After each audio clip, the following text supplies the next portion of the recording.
Mawa, Musumola, Burat, Aduke, Thomas. Ní Adaramata, Masha.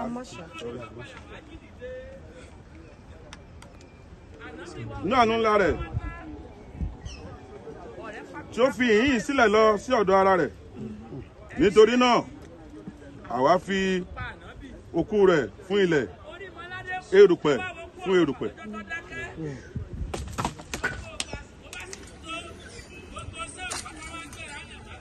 Eru fún eru.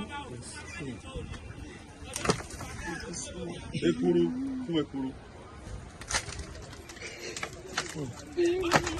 Ní ìdánilójú àti láìsí èméjì ìrètí àjíǹde ṣùgbọ́n Olúwa Jésù Kristi ẹni tó pààrà òṣì wádà ni ó lè rí ara àwọn tìkálára rẹ̀ tí ó ní ògo gẹ́bí iṣẹ́ agbára nípa èyí tó ti lè fi tẹ̀rí ohun gbogbo bá fún ara rẹ̀.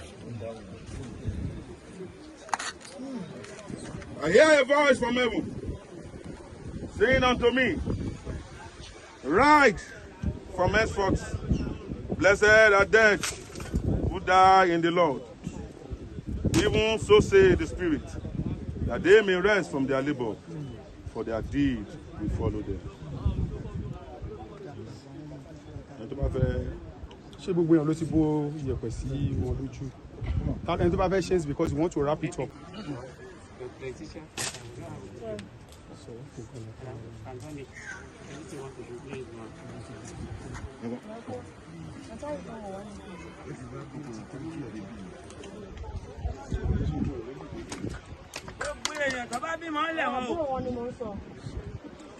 Orúkọ Jésù.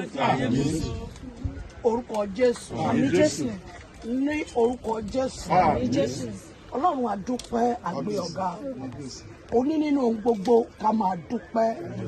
Èyí tó ṣe fún wa yìí a dúpẹ́. Nítorí ìwọ ló fẹ́ràn wọn jù wá lọ. Ìwọ gangan ló nífẹ̀ẹ́ wọn. Ló ṣe mú wọn sí ọ̀dọ̀ ara rẹ̀. Ọlọ́run gba ọpẹ́ wa. A kì í gbàdúrà fún ọmọ àti ẹbí ẹgbọ́ ọ̀rọ̀ Olúwa. Ìdìbàjẹ́ ò ní bá yín. Ẹ ṣàmì tí wọn ò bá bá yín ṣàmì. Lẹ́yìn ikú ìyá yín, ìdìbàjẹ́ ò ní bá yín. Ẹ̀rù ò ní bà yín. Ogun ò ní jà yín. Ní gbogbo ọjọ́ tẹ́ bá ti ń gbójú sókè pé ìyá mi dà, Ọlọ́run kó dìde fún yín. Ní gbogbo ọjọ́ tí ẹ bá ti ní ìlò obìnrin yìí, Ọlọ́run àwọn abiyamọ kó máa dìde fún yín. Ògo ni fún Ọlọ́run lókè ọ̀run. Hallelujah. Kò ní jákùúfà. Lẹ́yìn ikú wọn ẹ máa ṣe rere. Kẹ́ ẹ máa pọ̀ sí i. Ògo ni fún Ọlọ́run lókè ọ̀run. Gbogbo ọ̀fẹ́ tí gbogbo wa ó fi wọn Ọlọ́run, tá ó lè ní àǹfààní àti rí wọn ní ọjọ́ náà. Jésù yọ̀ǹda ẹ̀ fún wa. You guys are covered by the blood of the power that is called Jesus. You are fortified. Amen. No evil shall befall you. Amen. In the name of Jesus. Amen. Thank you, Father. Thank you, Lord. In Jesus' name we have prayed. Amen. We are wrapping up this service by singing from our hymn, CAC hymn, in 327. 327. Yóò tẹ́ mi lọ́rùn nígbà tí mo bá jí.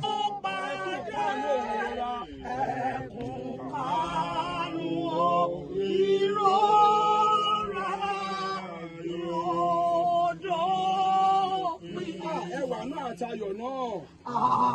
Ẹwà náà tayọ̀. Yóò ti pọ̀ lájíǹde. Yóò ti pọ̀ lọ́la